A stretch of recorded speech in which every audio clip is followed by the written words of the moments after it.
Hi friends, hello, welcome back to my channel.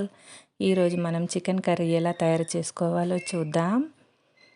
నా video కనుక మీకు నచ్చినట్లయితే కంపల్సరీగా నా ఛానల్ని సబ్స్క్రైబ్ చేయండి. చికెన్ బాగా కడిగిన తర్వాత చికెన్లో పసుపు వేసుకోవాలి. తర్వాత 2 స్పూన్ల ధనియాల పౌడర్ వేసుకోవాలి.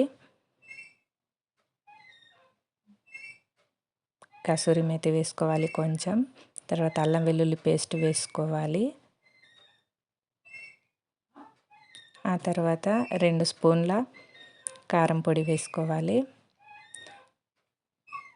అలాగే చికెన్కి సరిపడినంత టేస్ట్కి సరిపడా సాల్ట్ వేసుకోవాలి. సాల్ట్ వేసుకొని 2 స్పూన్ల పెరుగు వేసుకొని చికెన్ని బాగా మ్యారినేట్ చేసుకోవాలి. మొత్తం చికెన్కి పట్టే వరకు కలిపి చికెన్ని ఒక అరగంట పక్కన పెట్టేసుకోవాలి. పెరుగు వేసి కలిపిన తర్వాత చికెన్ అరగంట పక్కన పెట్టేసుకోవాలి. ఆ తర్వాత స్టవ్ ఆన్ చేసుకొని ఒక గిన్నె పెట్టుకొని అందులో 3 టేబుల్ స్పూన్ల ఆయిల్ వేసుకోవాలి.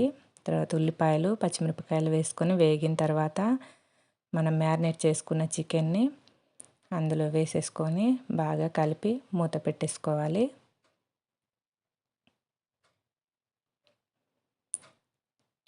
చికెన్ని బాగా కలిపి మూత పెట్టేసుకోవాలి. చికెన్లోని వాటర్ అంతా పైకి తేలే వరకు ఉడకనివ్వాలి.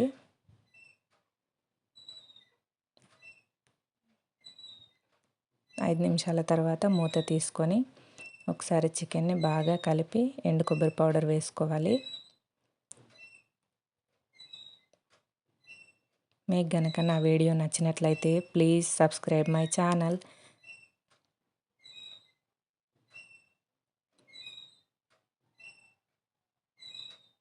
ఎండు కొబ్బరి పౌడర్ వేసుకుంటున్నాం కదా, బాగా కలుపుకోవాలి. చికెన్ని కలుపుకొని మన గ్రేవీకి సరిపడినంత వాటర్ వేసుకోవాలి.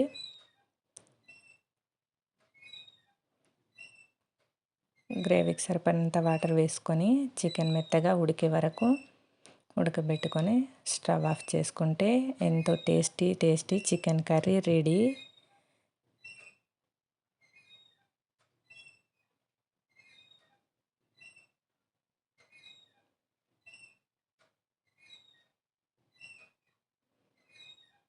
స్టవ్ ఆఫ్ చేసుకొని మూత పెట్టేసుకోవాలి. Thanks for watching.